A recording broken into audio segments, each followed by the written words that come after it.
రాష్ట్ర కార్యవర్గ సమావేశంలో 7 ధన్యవాద తీర్మానాలకు ఆమోదం తెలిపింది తెలంగాణ బీజేపీ. మహిళా రిజర్వేషన్ చట్టం, ట్రైబల్ యూనివర్సిటీ, G20 సమ్మిట్ సఫలం, పసుపు board, Krishna tribunal, Chandrayaan 3 success, రాజకీయ తీర్మానాలకు ఆమోదం తెలిపింది బీజేపీ. ప్రధాని మోదీకి ధన్యవాదాలు తెలుపుతూ తీర్మానాలు ప్రవేశపెట్టారు.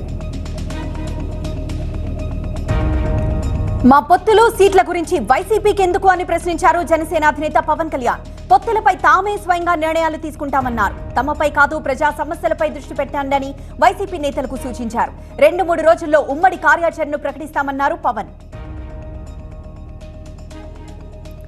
రాజకీయ కక్ష సాధింపుతోనే చంద్రబాబును అరెస్ట్ చేశారన్నారు లోకేష్. అరెస్టుకి ముందు 3,000 కోట్ల స్కామ్ అన్నారని, ఇప్పుడు 27 కోట్లు అంటున్నారని చెప్పారు లోకేష్. కేవలం ప్రజల తరపున పోరాడుతున్నామని అరెస్ట్ చేశారన్నారు. రాజమండ్రి జైల్లో చంద్రబాబుతో లోకేష్, బ్రాహ్మణి, భువనేశ్వరి ములాఖతయ్యారు. బీఆర్ఎస్ పాలనలో విద్యా, వైద్య రంగాల్లో సమూల విప్లవం తీసుకొచ్చామన్నారు మంత్రి హరీష్ రావు. ఉచిత కరెంట్ను ఉత్తి కరెంటు చేసిన చరిత్ర కాంగ్రెస్ ది అని విమర్శించారు. జగిత్యాల జిల్లా కోరట్లలో 100 పడకల ఆసుపత్రిని ప్రారంభించిన ఆయన నాటి పాలనకు నేటి పాలనకు నక్కకు నాగలోకానికి ఉన్నంత తేడా ఉందన్నారు. కాంగ్రెస్ ఎన్ని జిమ్మక్కలు చేసినా గెలిచేది బీఆర్ఎస్ పార్టీ అన్నారు. కేసీఆర్ 3వ సారి ముఖ్యమంత్రి అవుతారని చెప్పారు హరీష్ రావు. బీఆర్ఎస్ కి ఖానాపూర్ ఎమ్మెల్యే రేఖా నాయక్ రాజీనామా చేశారు. వచ్చే ఎన్నికల్లో ఖచ్చితంగా పోటీలో ఉంటానని చెప్పారు. ఒంటరిగా పోటీ చేసి బీఆర్ఎస్ కి బుద్ధి చెబుతానన్నారు. పాదయాత్ర ద్వారా గడప గడపకు బీఆర్ఎస్ చేసిన అన్యాయాన్ని తీసుకెళ్తానన్నారు. ఖానాపూర్ లో మరో నేతను గెలవనివ్వనని చెప్పారు రేఖా నాయక్. సస్పెన్స్ కి చెక్ పెడుతూ బీజేపీ కార్యవర్గ సమావేశానికి హాజరయ్యారు రాజగోపాల్ రెడ్డి, విజయశాంతి. భోజన విరామంలో నడ్డాని పలకరించి వెళ్లిపోయారు విజయశాంతి. అనారోగ్యం కారణంగా మీటింగ్ కి ఉండలేనని స్పష్టతనిచ్చారు. ఇక లంచ్ తర్వాత సెషన్ లో మీటింగ్ లో పాల్గొన్నారు రాజగోపాల్ రెడ్డి. చంద్రబాబు అరెస్టు బాధాకరమన్నారు మండలి చైర్మన్ గుత్తా సుఖేందర్ రెడ్డి. అంతర్గతంగా ఏం జరిగిందో తనకు తెలియదని చెప్పారు. కోర్టు దోషిగా తేల్చే వరకు తప్పు చేసినట్టు కాదు అని అభిప్రాయం వ్యక్తం చేశారు. ఇక కేసీఆర్ 3వ సారి సీఎం అవడం ఖాయమని, పథకాలు కొనసాగించే దమ్ము ఆయనకే ఉందన్నారు. కాంగ్రెస్ 6 గ్యారెంటీలపై ప్రజలకు నమ్మకం లేదన్నారు గుత్తా. నక్సలిజం అనేది మానవత్వానికి ఒక శాపమని కేంద్ర హోంమంత్రి అమిత్ షా అన్నారు. వామపక్ష ఉగ్రవాదం ఏ రూపంలో ఉన్నా దాన్ని నిర్మూలించేందుకు తమ ప్రభుత్వం కట్టుబడి ఉందని ప్రకటించారు. వామపక్ష ఉగ్రవాదంపై కేంద్ర హోంశాఖ ఢిల్లీలో నిర్వహించిన ఉన్నత స్థాయి సమీక్షలో సీఎం జగన్ పాల్గొన్నారు. ఆంధ్రప్రదేశ్ 4 దశాబ్దాలుగా వామపక్ష ఉగ్రవాదంతో పోరాడుతోందన్నారు జగన్. ఏపీ సీఎం జగన్ ఢిల్లీలో బిజీగా పర్యటనలు కొనసాగిస్తున్నారు. ఇవాళ రాత్రి 8 గంటల తర్వాత అమిత్ షాతో జగన్ ప్రత్యేకంగా సమావేశం కానున్నారు. ఈ భేటీలో కేంద్ర రాష్ట్ర ప్రభుత్వాలకు సంబంధించినటువంటి పెండింగ్ అంశాలతో పాటు రాజకీయపరమైన చర్చ కూడా జరిగే అవకాశాలు కనిపిస్తున్నాయి. Skill development scam, Chandrababu arrest పైన చర్చ జరిగే అవకాశాలున్నాయి. బీజేపీ ఎమ్మెల్యే రాజా సింగ్ ను విమర్శించని వారు బీఆర్ఎస్ లో ఉన్నందుకు సిగ్గుపడుతున్నానని గోషామహల్ బీఆర్ఎస్ నేత గడ్డం శ్రీనివాస్ యాదవ్ అన్నారు. వచ్చే ఎన్నికల్లో రాజా సింగ్ కి గోషామహల్ ప్రజలు గుణపాఠం చెప్తారన్నారు. తనకు ఎమ్మెల్యే టికెట్ ఇవ్వాలని నాంపల్లిలో 10,000 మందితో ఆత్మీయ సమ్మేళనం నిర్వహించారు. తనకు టికెట్ ఇస్తే భారీ మెజార్టీతో గెలిచి బంగారు పళ్లంలో ఎమ్మెల్యే సీటును కేసీఆర్ కి గిఫ్ట్ గా ఇస్తానన్నారు. చంద్రబాబు బెయిల్ కస్టడీ పిటిషన్స్ పై వాదనలు ముగిశాయి. సోమవారం తీర్పు వెల్లడించనుంది ఏసీబీ కోర్టు. చంద్రబాబును 5 రోజుల కస్టడీ కోరుతూ సిఐడి దాఖలు చేసినటువంటి పిటిషన్ పై ఏసీబీ కోర్టు విచారించింది. కస్టడీ అవసరం లేదంటూ చంద్రబాబు తరపు న్యాయవాది దూబే వాదనలు వినిపించారు. ఇరు పక్షాల వాదనల అనంతరం తీర్పుని రిజర్వ్ చేసింది ఏసీబీ కోర్టు. దేశంలోని అన్ని ప్రాంతీయ పార్టీలు కుటుంబ పార్టీలే అన్నారు బీజేపీ చీఫ్ జేపీ నడ్డా. మోదీ నేతృత్వంలో దేశం అగ్రగామిగా నిలిచిందని చెప్పారు. ప్రతి కార్యకర్త గ్రామాల్లో ప్రచారం చేయాలన్నారు. దేశంలో ఉన్న ఏకైక జాతీయ పార్టీ బీజేపీ ఒక్కటే అన్నారు. టీఎస్పీఎస్సీ పేపర్ లీకేజ్ కి పాల్పడిన బీఆర్ఎస్ ప్రభుత్వాన్ని గద్దెదించాలని పిలుపునిచ్చారు జేపీ నడ్డా. గట్కేసర్లో బీజేపీ రాష్ట్ర కౌన్సిల్ సమావేశం జరిగింది. బీజేపీ చీఫ్ జేపీ నడ్డా, బిఎల్ సంతోష్, సునీల్ బన్సల్, తరుణ్ చుక్ సమావేశానికి హాజరయ్యారు. ఎన్నికల సన్నద్ధత, బీజేపీ జాతీయ నేతల సభలపై బీజేపీ నేతలు చర్చించారు. ఈ నెలలో 30కి పైగా సభలు నిర్వహించాలని బీజేపీ ప్లాన్ చేస్తోంది. ఎన్నికలకు పార్టీ శ్రేణులను సిద్ధం చేసే పనిలో బీజేపీ శ్రేణులు బిజీగా ఉన్నారు. బీఆర్ఎస్ ఎవరికైతే టికెట్లు ప్రకటించిందో వాళ్లు తమను గెలిపించమని ప్రజల దగ్గరకు వెళ్లకుండా మజ్లిస్ నేతలను ప్రసన్నం చేసుకునే పనిలో పడ్డారని టీబీజేపీ అధ్యక్షుడు కిషన్ రెడ్డి ఆరోపించారు. తెలంగాణను రక్షించుకోవాల్సిన బాధ్యత బీజేపీ శ్రేణులపై ఉందన్నారు. తెలంగాణ యువతకు ప్రధాని నరేంద్ర మోదీ నాయకత్వంపై విశ్వాసం ఉందని ఆయన అన్నారు. ఖర్గే సమక్షంలో ఎమ్మెల్సీ కసిరెడ్డి నారాయణ రెడ్డి కాంగ్రెస్ లో చేరారు. ఈ సందర్భంగా బీఆర్ఎస్ బీజేపీలపై రేవంత్ రెడ్డి విమర్శలు చేశారు. బీజేపీ స్టీరింగ్ అదాని చేతిలో ఉందన్నారు. బీఆర్ఎస్ స్టీరింగ్ అసదుద్దీన్ చేతిలో ఉందని విమర్శించారు. బీజేపీ బీఆర్ఎస్ ఇద్దరూ కలిసే ఉన్నారని అర్థమైందని చెప్పారు. పార్లమెంట్ ఎన్నికల్లో ఇద్దరి మధ్య ఒప్పందం కుదిరిందన్నారు. తాము అధికారంలోకి రాగానే ఊచలు లెక్కబెట్టిస్తామన్నారు. ఢిల్లీలో కేసీ వేణుగోపాల్ ను కలిశారు తెలంగాణ కమ్మ జేఏసీ నేతలు. వచ్చే ఎన్నికల్లో తమకు ప్రాధాన్యత కల్పించాలని విన్నవించారు.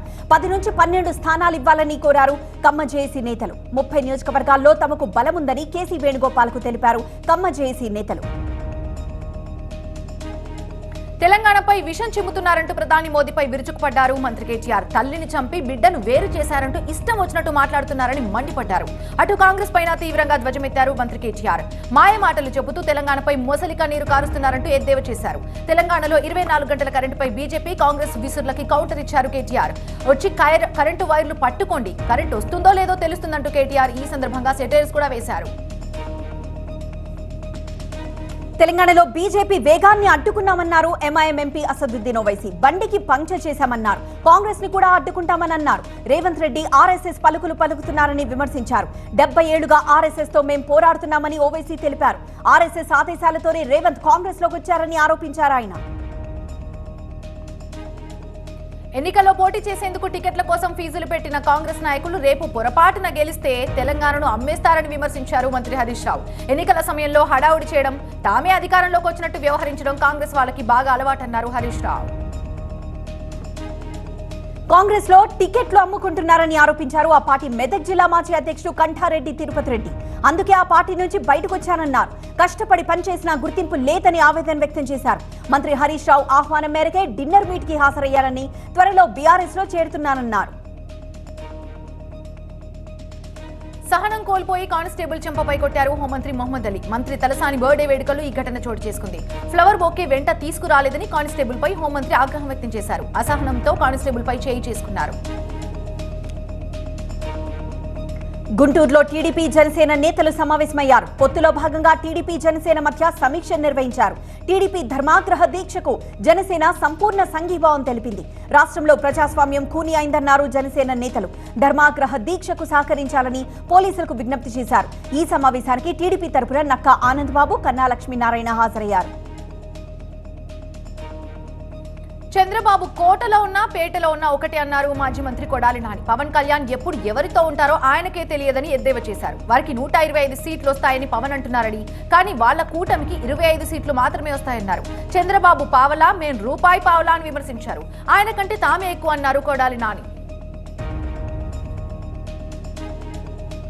కష్టకాలంలో మిత్రుడు పవన్ కళ్యాణ్ అండగా నిలిచారని చెప్పారు మాజీ మంత్రి గంట. టీడీపీ జనసేనల్లో ఎవరికి ఎన్ని సీట్లో అది తమ అంతర్గత వ్యవహారమన్నారు. వైసీపీ దుకాణం బంద్ అయిందని, వచ్చేది టీడీపీ జనసేన కూటమే అన్నారు. చంద్రబాబు అరెస్ట్ వైసీపీ చేసిన అతిపెద్ద తప్పు అని, వైసీపీ మరణ శాసనం తానే రాసుకుంది అని అన్నారు గంట. చంద్రబాబు పవన్ పై మంత్రి కారుమూరి నాగేశ్వరరావు మండిపడ్డారు. జైల్లో ఉండి కూడా చంద్రబాబు కుట్రలు చేస్తున్నారని ఆరోపించారు. రాష్ట్రంలో అలజడి సృష్టించాలని ప్రయత్నిస్తున్నారని చెప్పారు. జగన్ చేస్తున్న అభివృద్ధి చూసి ఓర్వలేకపోతున్నారన్నారు. టీడీపీ దీక్షలకు కార్యకర్తలు రావటం లేదన్నారు కారుమూరి. పవన్ సభలకు జనం కరువయ్యారన్నారు. చంద్రబాబుకు నోటీస్ ఇవ్వకుండా అరెస్ట్ చేశారన్నారు టీడీపీ ఏపీ అధ్యక్షుడు అచ్చెన్నాయుడు. మొదట 3,000 కోట్లన్నారు, చివరికి 27 కోట్లు టీడీపీ అకౌంట్లోకి వచ్చాయని తెలిపారు. పార్టీ అకౌంట్ కి అవినీతికి సంబంధం ఏంటి అని ప్రశ్నించారు. డొనేషన్లతో పార్టీని నడుపుతున్నామని ఈసీకి చెప్పామన్నారు అచ్చెన్నా. బండారు సత్యనారాయణ మూర్తిపై బీజేపీ నాయకురాలు ఖుష్బూ తీవ్ర ఆగ్రహం వ్యక్తం చేశారు. మంత్రి రోజాపై బండారు వ్యాఖ్యలు దారుణమన్నారు. మహిళా మంత్రిపై బండారు వ్యాఖ్యలు భద్రతకి దిగజారుడుతనానికి నిదర్శనమన్నారు. తక్షణమే రోజాకి బహిరంగంగా క్షమాపణ చెప్పాలని డిమాండ్ చేశారు. బండారు క్షమాపణ చెప్పేంత వరకు రోజాతో కలిసి పోరాటం చేస్తానన్నారు ఖుష్బూ. టీడీపీ బలహీనపడిందని పవన్ కళ్యాణ్ చెప్పారన్నారు ఎమ్మెల్యే మద్దాలి గిరి. జనసేన కార్యకర్తలకు అధినేతే టీడీపీతో కలిసి నడవండని చెప్పడం సిగ్గుచేటన్నారు. చంద్రబాబుకు ఊడిగం చేయడం కోసం పార్టీని అమ్ముకున్నారని విమర్శించారు. కుల మతాలకు అతీతంగా వైసీపీ ప్రభుత్వం పరిపాలన చేస్తోందన్నారు. కాంగ్రెస్ నేత విహెచ్ ని హడలెత్తించారు సైబర్ నేరగాళ్లు. ఆపదలో ఉన్నాను, డబ్బు కావాలంటూ హరిరామ జోగయ్య పేరుతో విజ్ఞప్తి చేశారు కేటుగాళ్లు. టాబ్లెట్లకు కూడా డబ్బు లేవంటూ ప్రాధేయపడ్డారు. డబ్బు ఆన్లైన్లో బదిలీ చేయాలని కోరడంతో ఆన్లైన్లో పంపారు విహెచ్. విషయం తెలిసి కంగు తిన్నారు జోగయ్య. తాను కాదని జోగయ్య చెప్పడంతో పోలీసులకు ఫిర్యాదు చేశారు విహెచ్. అంగళ్లు కేసులో టీడీపీ నేతలకు హైకోర్టు బెయిల్ మంజూరు చేసింది. మాజీ మంత్రి అమర్నాథ్ రెడ్డి, రాంప్రసాద్ రెడ్డి, దమ్మలపాటి రమేష్, చల్లా రామచంద్రారెడ్డికి బెయిల్ మంజూరు చేసింది కోర్టు. దేశంలో అభివృద్ధి నిరోధక ముఠా తయారైందని సిపిఐ నేత నారాయణ అన్నారు. వామపక్ష తీవ్రవాద సమస్యపై అమిత్ షా సమావేశాన్ని ఖండిస్తున్నామని చెప్పారు. బీజేపీ వ్యతిరేక సంస్థలపై దాడులు చేస్తున్నారని ఆరోపించారు. రైట్ వింగ్ టెర్రరిజం పైన చర్చ జరపాలని కోరారు సిపిఐ నారాయణ. విభజన హామీలను కేంద్రం అమలు చేయలేదన్నారు ఏపీసీసీ చీఫ్ గిడుగు రుద్రరాజు. విభజన హామీలు నెరవేర్చడం కాంగ్రెస్ తోనే సాధ్యమన్నారు. ఈ నెల 21న మంత్రాలయంలో బహిరంగ సభ నిర్వహిస్తామని చెప్పారు. సభలో మల్లికార్జున ఖర్గే పాల్గొంటారన్నారు. రాష్ట్రానికి రావాల్సిన హామీలపై జగన్ అడిగే పరిస్థితిలో లేరన్నారు. చంద్రబాబు అరెస్టుపై టీడీపీ వినూత్న నిరసన చేపట్టనుంది. రేపు కాంతితో క్రాంతి కార్యక్రమానికి టీడీపీ పిలుపునిచ్చింది. రేపు రాత్రి 7 గంటలకు ఇళ్లలో లైట్లు ఆర్పి నిరసన తెలపాలని కోరింది టీడీపీ. బైక్స్, కార్లు హెడ్ లైట్స్ ఆన్ ఆఫ్ చేస్తూ నిరసన తెలపాలని టీడీపీ పార్టీ కోరింది.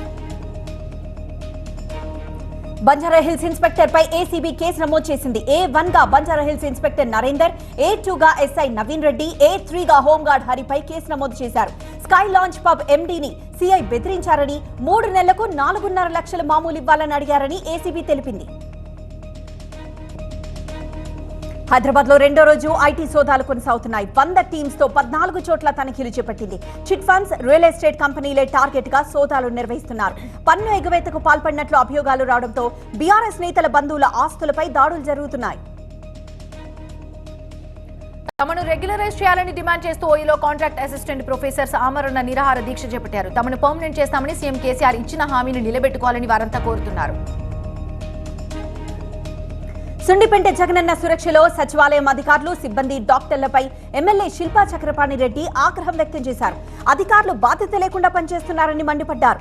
అధికారులు, సిబ్బంది ఇలానే చేస్తే జిల్లా కలెక్టర్ కు ఫిర్యాదు చేస్తానని వార్నింగ్ ఇచ్చారు ఎమ్మెల్యే. కనీస వేతనం 18,000 రూపాయలు ఇవ్వాలని డిమాండ్ చేస్తూ ఆశా వర్కర్లు ఆందోళనకు దిగారు. వరంగల్ మున్సిపల్ కార్పొరేషన్ నుండి ర్యాలీగా వచ్చి ఎంజిఎం సెంటర్లో సిఐటియు ఆధ్వర్యంలో ఆందోళన చేశారు ఆశా వర్కర్లు. అంబేద్కర్ కోనసీమ జిల్లా మాచవరం గ్రామ పంచాయతీ కార్యాలయం వద్ద రైతులు ఆందోళన చేపట్టారు. పెంపుడు పందులు తమ అరటి తోటలు, కూరగాయల తోటలను ధ్వంసం చేసేస్తున్నాయని రైతులు వాపోయారు. అధికారులు వెంటనే స్పందించకపోతే నిరాహార దీక్షకు దిగుతామని హెచ్చరించారు రైతులు.